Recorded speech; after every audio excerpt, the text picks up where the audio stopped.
This conference will now be recorded. Yeah, in today is a continuation session of variables. Today we're going to discuss about what is type conversion in Python. We're going to discuss. There are two types of type conversion we have. One is implicit conversion, another one is explicit conversions. I'm going to make a py file as type conversion in a snake case. In a snake means what you have to do? You have to put underscore. Okay.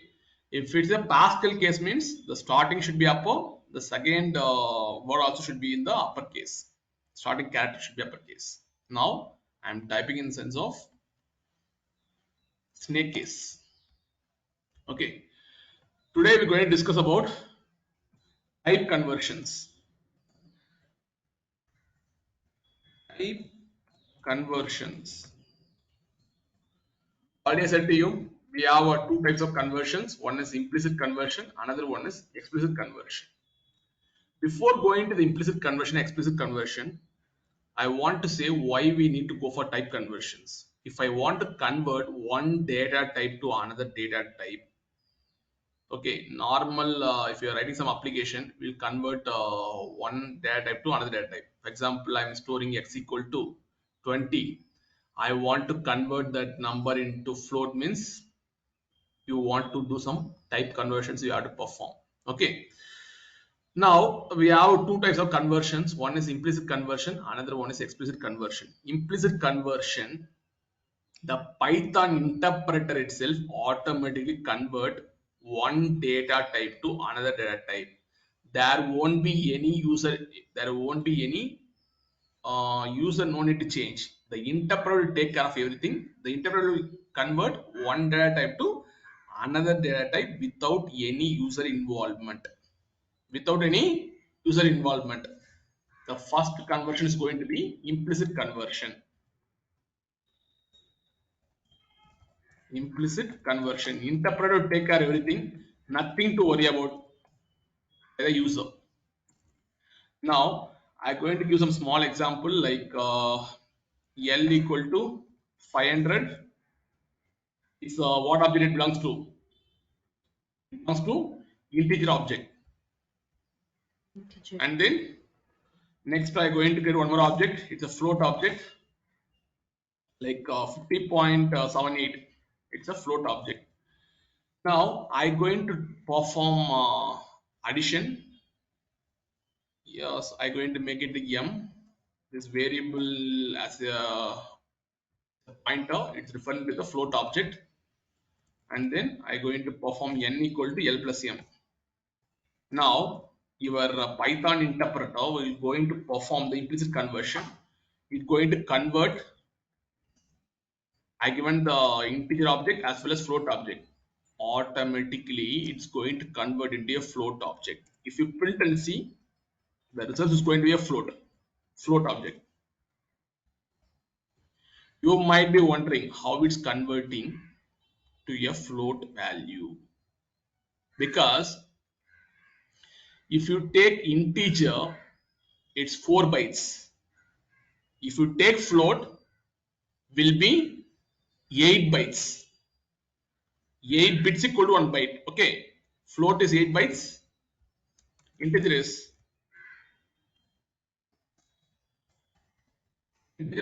4 bytes actually.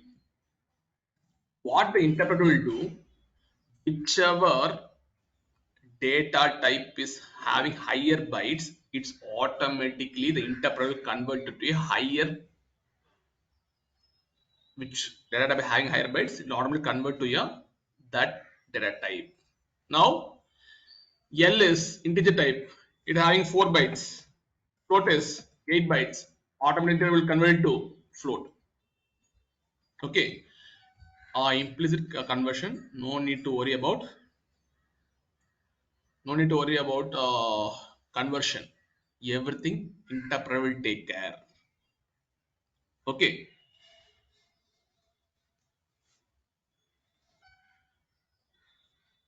The reason for converting into float value because of type promotion. type promotion. The type promotion means it will see which data type having higher bytes. When compared to integer, float is having higher bytes. So it's performing the type promotion and converting it into a float type. Okay, this is how this is how implicit conversion is happening by the interpreter. Next, we're going to see explicit conversion. Explicit conversion, you want to perform the similar, you want to perform a type conversion. The data type has been changed manually by the user. Manually by the user. If the user changing the data type from one data type to another data type, okay, there is a risk of data loss because the user is changing one data to another data type. You know, integer data is 4 bytes. Integer is 4 bytes. Float is 8 bytes. If he's converting a float to integer, what will happen? The data loss will happen. There is a risk of data loss. If you are converting from higher bytes to lower bytes, definitely there will be a data loss. Okay, whenever you are performing some explicit conversion, you should be very careful. You have to check the data type. The data type is very, it having a higher bytes or what. If it's having lower bytes, then there will be a risk of data loss. If you're converting higher to lower, then only risk will happen. Okay, if you are converting lower to higher byte, there won't be any data loss. If you are converting from higher to lower, definitely there will be a data loss will happen. Okay, explicit conversion will take care by the user. Manually you have to do the conversion. Okay, there are various types of explicit conversions we're going to see now. I'm going to make a hint as explicit conversion.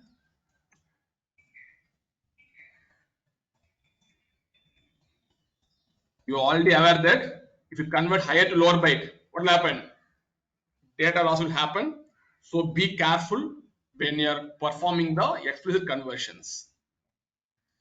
Performing the explicit conversion, there will be a risk in the data loss.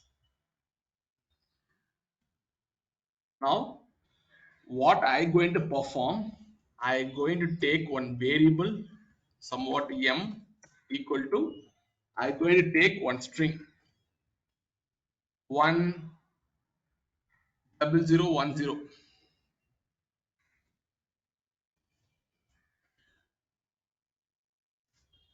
In the double quotes I mentioned as a string. If you can see it looks like a binary numbers. It looks like a binary numbers. I want to perform conversion from string to int. I want to perform conversion from string to integer. I want to change. If you want to convert from string to integer, I'm going to take one more variable. I want to do the type promotion. It's like a casting, like actually it look at casting. I want to convert string to integer. Use int built-in function and then pass the value m, and then though my m is string, actually I want to use the power of 2. What's the actual value I'll get? If I print C, what's the value you'll get? Apply 842 code here. Apply 8421 code. 8421, right? 8 8 here 4 here 2, and then last is 1 will be 16. Okay, now whichever one we have, right, we have to count. Here 0, no need to count. Instead of 1 we have 2, and for this 0 we have 4, no need to count. For this 0 we have 8, no need to count. For this 1 we have 16. 16 plus 2, what's the value? 18. This is how you need to convert string to a integer. What I did, right, I used one integer built-in function. In that I passed my string, and then I used the base to the power of 2. What you have to do, you have to apply the 8421 code. For 0 I have to put 1, for 1 I have to put 2, and then for 0 I have to put 4, and then for 0 I have to put 8, for 1 I have to put 16. Okay, and then whichever one is there, right, I have to do the addition. For this one I have to, for this one I have 16 plus 2, 18. That's going to be my actual value. You can able to see the value as 18. This is how you can convert string to your integer. Okay, in the string is we see in the string I represent it in terms of binary numbers. That binary numbers are converted into the base to the power of 2, and then I'm getting the value as 18. Now if I want to convert this string into a float, what will do? Take some variable d equal to float of m, and then print the value of d.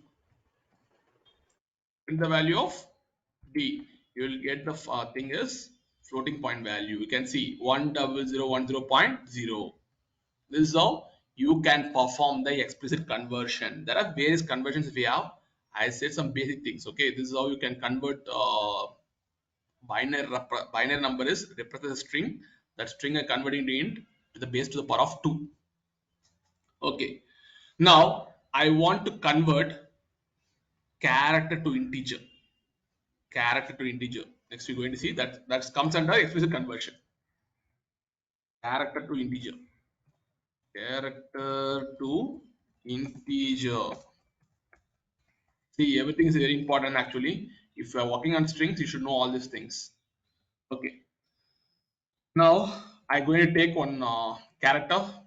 The variable name I'm going to keep as e equal to character means single character. I'm going to take the value as yes. I want to convert into integer. What will do? One function we have one built-in function that will convert character to integer. Okay, I'm going to make it as f, the variable is f equal to orb. Okay, this orb built-in function, what will do, it will convert character to integer. If you want to convert character to integer, you have to orb function. Okay, just pass the value of e and then print the value of f. Now you can convert character to integer value. For this, yes, what's the value? Actually 115. This 115 will be my ASCII value. 115 will be my ASCII value, or we can say it's Unicode. Actually in Python we'll say it's Unicode. We won't say ASCII, we'll say it's Unicode value. It's similar to ASCII value only. Okay, keep in mind you have to use ORD function for character to integer. Okay, next we're going to see how to convert integer to hexadecimal. We're going to see how to convert integer to hexadecimal.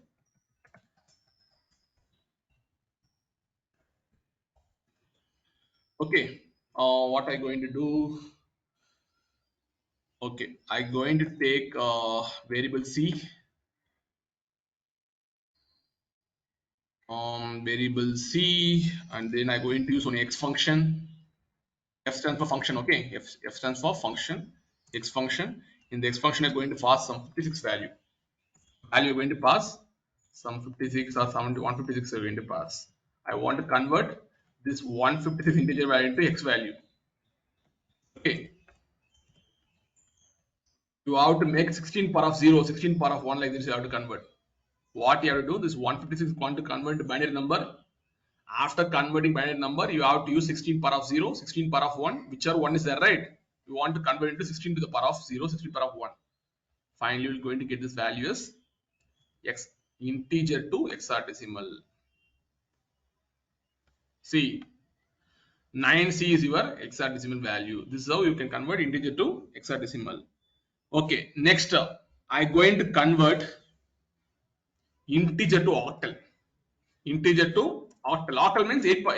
Instead of base 2 power, you have to use 8 power. 8 power of 0, 8 power of 1, 8 power of 2 you have to use. Okay, integer to octal. All comes under explicit conversion. Okay, I want to make it as octal string actually. Integer to octal string. Okay, we have one function called OCT. I will take a variable OCT. I'm going to pass one integer value OCT. I want to convert integer to octal.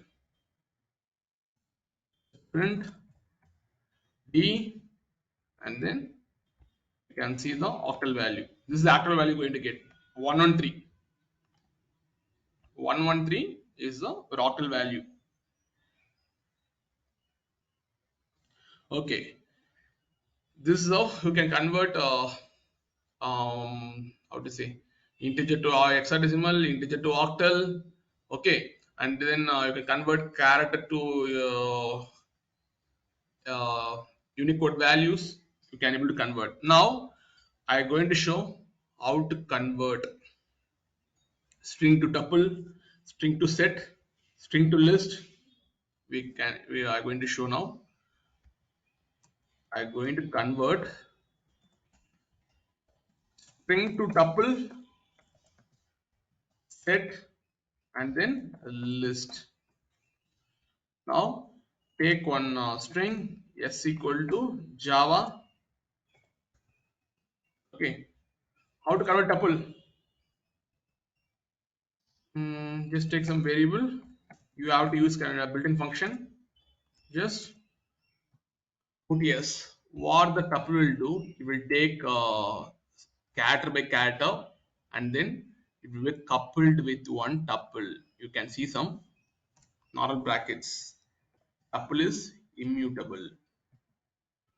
This is how you can convert string into tuple. Can see, right?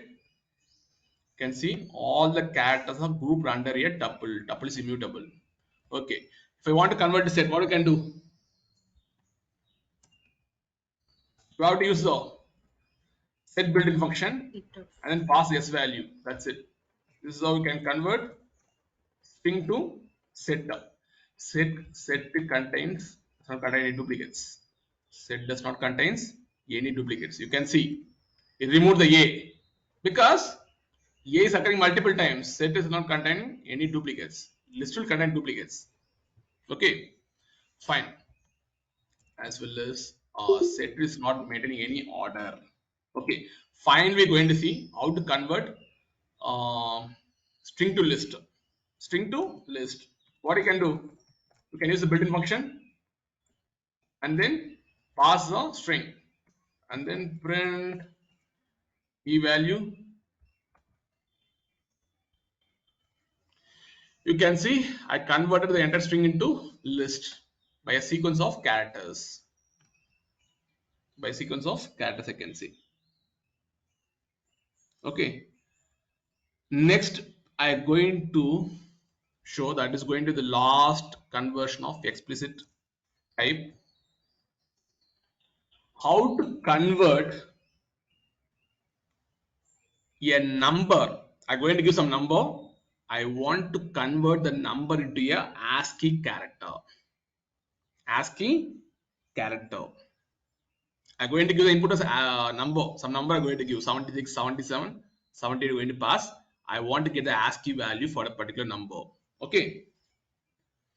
Conversion of, I can say like conversion of number to ASCII. Conversion of number to ASCII. Okay. I'm going to use e equal to because I'm going to give the input as number and then output is going to come as a ASCII value. Okay, if I want to convert number to ASCII value, I have to use one function called chr. Okay, the chr will do the conversion from number to ASCII. In that, I'm going to pass one value called 76. Just print the value of e. You will get what's the value? Capital L. The capital A ASCII value will be 65. Capital A SQL will be 65. You can see capital A. If you want to see small a, the SQL will be 97.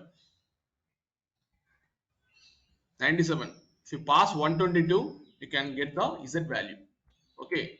If you want to convert here number to ASCII, you can use CHR. The CHR will convert to will return a Unicode of one character with ordinal value. Okay, fine. These are the various conversions we have. We have two types of conversions. One is implicit conversion, another is explicit conversion. Implicit conversion will take care by the interpreter. The explicit conversion will take care by the user. But there is a risk in the explicit conversion. Whenever you're converting from higher to lower data type, there will be a data loss will happen. Okay. Next, we're going to see what is byte object, what is string object. Hold a minute, I will create one more py file. Now I'm going to discuss about what is byte object and what is string object in Python. I'm going to use snake case. Snake case means what you have to do? You have to put underscore. Byte object underscore string object. What is byte object? What is string object? I want to differentiate. Okay. Okay. I'm asking a question to you. If I want to store some contents in my disk, how you will store? You will store in terms of byte or you will store in terms of string in the disk. For example, you have one PC. I am saying some informations. Hi San, how are you? You want to store the information in disk. Whether you will store it as a string or you will store in terms of bytes. Okay, whenever you are storing in disk, you want to store in bytes only. You should not store as a string. String is a human readable format, only human can able to understand. Okay, whenever you're storing some information at any disk or any tapes or a pen drive, you want to store in bytes. Okay. Okay, if you take Python 2 version, string and bytes represent the same type. Same type means they will say byte objects. If you say string, they will say byte objects. If you say bytes, they will say byte objects. But in Python 3, we have different meanings. If anyone say byte object, you have to say it's a sequence of bytes. It's a sequence of bytes. As well as if you don't say strings, you have to say sequence of characters. This is how you have to differentiate in Python 3.0. In Python 2.0, what they will do, right? They will say every term in terms of bytes of objects. If you say string, they will say bytes of objects. If you say byte, they will say bytes of objects. But Python 3, they are differentiating as two things. One is by a byte means you have to say byte of objects. If string means you have to say sequence of characters. Okay. As well as byte objects are human byte objects are machine readable format. Machine readable format. Strings are human readable format. Only human can able to read. Your machine can't able to understand. But bytes, human can't able to understand, but machine can able to understand. Okay, whenever you are storing some kind of information, you want to convert your string to byte, then only you have to store in the disk. Okay, for example, I am saying hi, hello, how are you, San? What you want to do? You want to convert the string into a proper encoding format. Then, after applying the proper encoding format, it will convert into bytes. Then you can able to store on the disk. Okay, this is how the process will happen. You might have a question. If I want to get back my message from my disk, whether I want to read the bytes, other I want to read a string, what I can do. If I want to get the information from my disk, I stored in terms of bytes. I want to read in terms of string, what I want to do. At that time, you want to do the decoding process. You want to convert bytes into string. Okay, this is how encoding and decoding will happen. If I want to store in disk, you have to do the encoding. If you want to read from the disk as a string, you want to do the decoding process. You want to read as a string object. Okay. Okay, there are various file formats available: png file format, jpeg file format, mp3 file format, wav file format, audio file formats, wav file format, ascii file format, utf-8 are the different forms of encoding file formats you have seen in the world, right? png, jpeg, mp3, audio means wav, ascii, utf are the different files, the different formats of encoding format you have seen so far. And then for example, if I want to encode my audio, I can go for WAV format. If I want to encode, I'll go for a PNG format. Image means I will go for the PNG format or JPEG format. Depends upon the compression ratio. I'll go for this format. Okay. Now I have one string actually. I want to convert into byte. I have to choose a proper encoding format. Then only I can able to convert string to bytes. Okay, now what I going to do, I going to take one string, take some variable name as m. Java is a good language. This string I going to take. Now I want to convert into bytes. How to convert? With the help of some encoding format, I can convert string to bytes.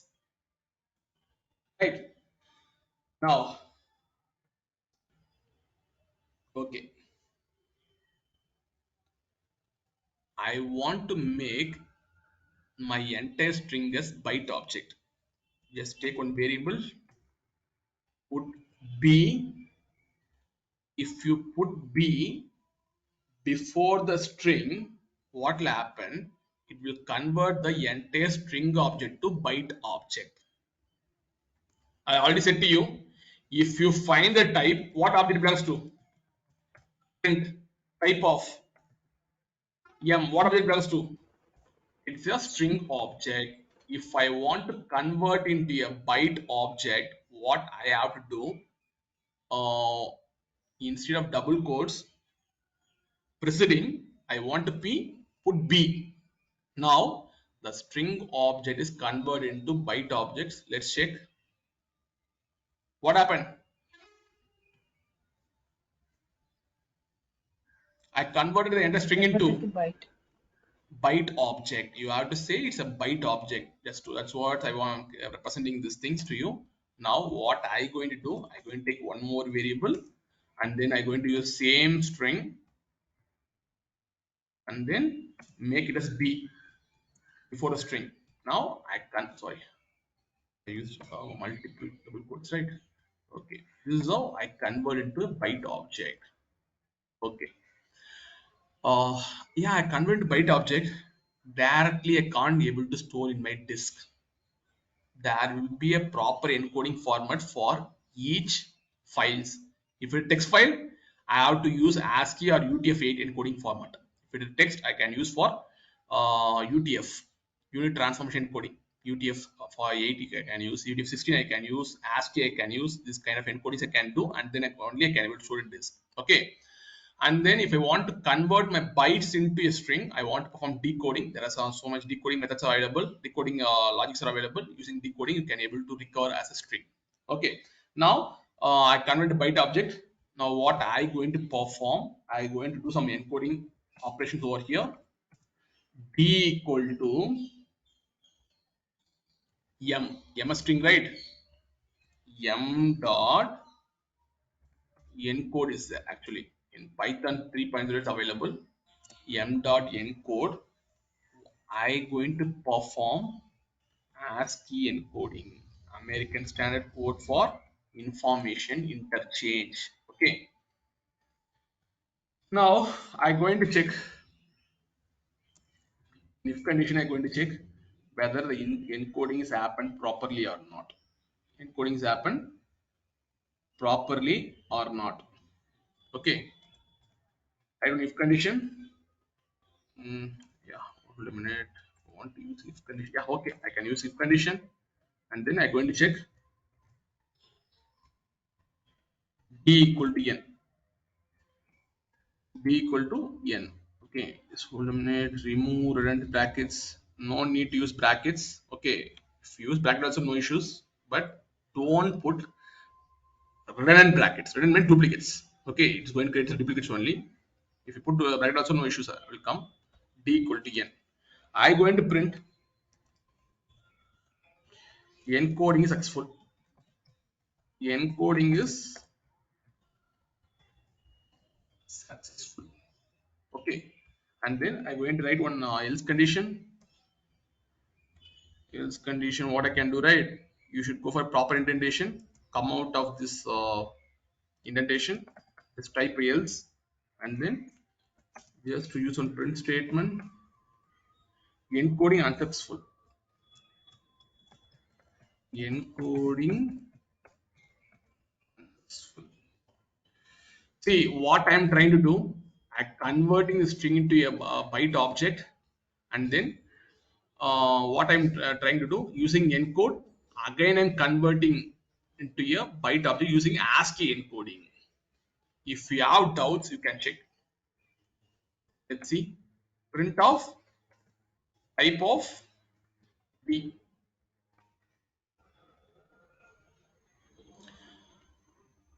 Oh, hold a minute. Why it's not print class of string? N It's dot. wait. M dot. What is n dot? Yeah. No. Correct only print type of D. Okay, n I printed right. N. Okay. Type of n right. Okay, fine. Yeah, you can see this type of n is converted to a byte object. After applying encoding in my string, I convert into a, again you can see bytes. Now what I am seeing here is whether both are converted to bytes or not. D equal to n. D also is a byte, n also byte. Okay, this because we have the same strings over here. Java is a good language. Okay, as well as here also I using ASCII encoding. I converting the same string. That's why D equal to n. Now it's printing encoding is successful. Encoding is successful. Okay. Okay. Now I can able to store this information. What are the information I have, right? I can store my information in my disk.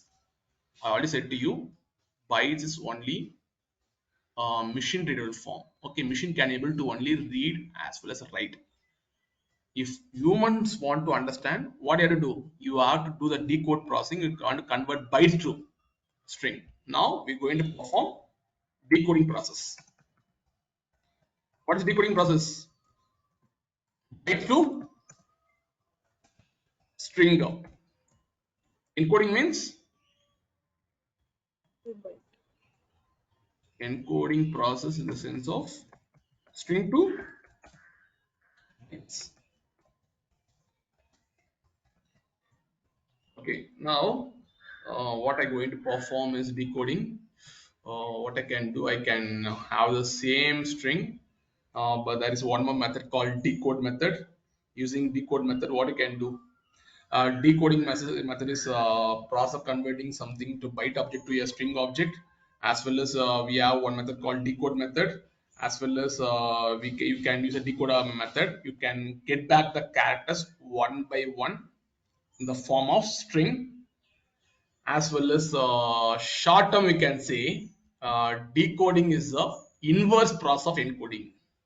Decoding is the inverse process of encoding. Okay, now what I'm going to do, what I can do, I can take the d value. I can have one variable m. After encoding, I'm going to take this value d dot decode. What decoding methods I have to use? I have to use same decoding methods, that is called ASCII. Once you print this M, you can see the value. What's happening? Java is a good language. This is how you can convert bytes to string. If you want to see the encoding value, you can see. If you see the encoding value, you can see. You can print the D value. Now, print of D.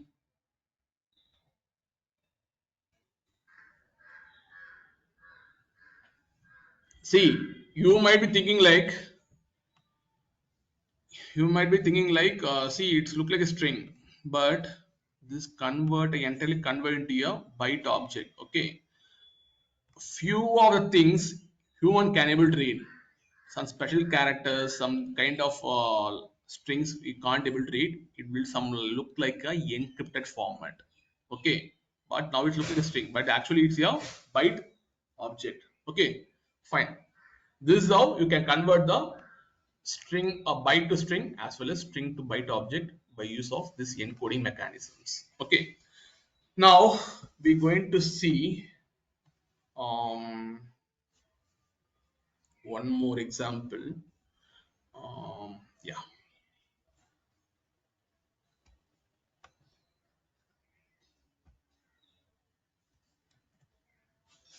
I will continue the session tomorrow. Before that, I want to say a few more things. Have you heard board mass? Board mass stands for bracket Yes. of division, multiplication, addition, subtraction. Okay. In Python, we will say PEMDAS. PEMDAS will say. Okay. We'll write one by one here. For understanding, I'm going to differentiate these things. Brackets, it's a precedence actually. It's a precedence. You have to give the preference. Precedence means preference. Precedence. Board mass of division, multiplication. I'm going to mention shortcut over here. Division, multiplication, and division. Okay. In Python, we have there is a term called in Python lingo term we can say it's a PEMDAS. PEMDAS same like board mass. PEMDAS what's it? Everything we can say for PEMDAS. Hold a minute. PEMDAS nothing but the punctuation.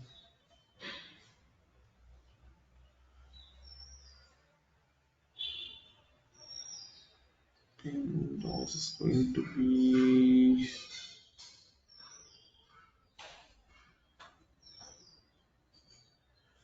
yeah. PEMDAS. Okay. As of now, I'll say PEMDAS nothing but parenthesis. Parenthesis. E stands for P stands for parenthesis. E stands for exponentiation. This one I can't even remember. Exponentiation. Exponentiation. M stands for multiplication. M stands for multiplication. D stands for division. A for addition. S for subtraction. S for subtraction. Okay, in Python you should not say board mass. You should have to say PEMDAS. In the PEMDAS you have to follow these things. First preference of parenthesis. Parenthesis means brackets. Second for exponentiation. Third for multiplication. Fourth preference for division. Fifth preference for addition. Sixth preference for subtraction. Okay. Tomorrow we're going to see logical operators, arithmetic operators, and then we're going to see some exponential terms. We're going to see all these terms. If you want to know all these things, you should be aware of PEMDAS. PEMDAS stands for parenthesis, exponentiation, multiplication, division, addition, subtraction. Okay, I will close this call now.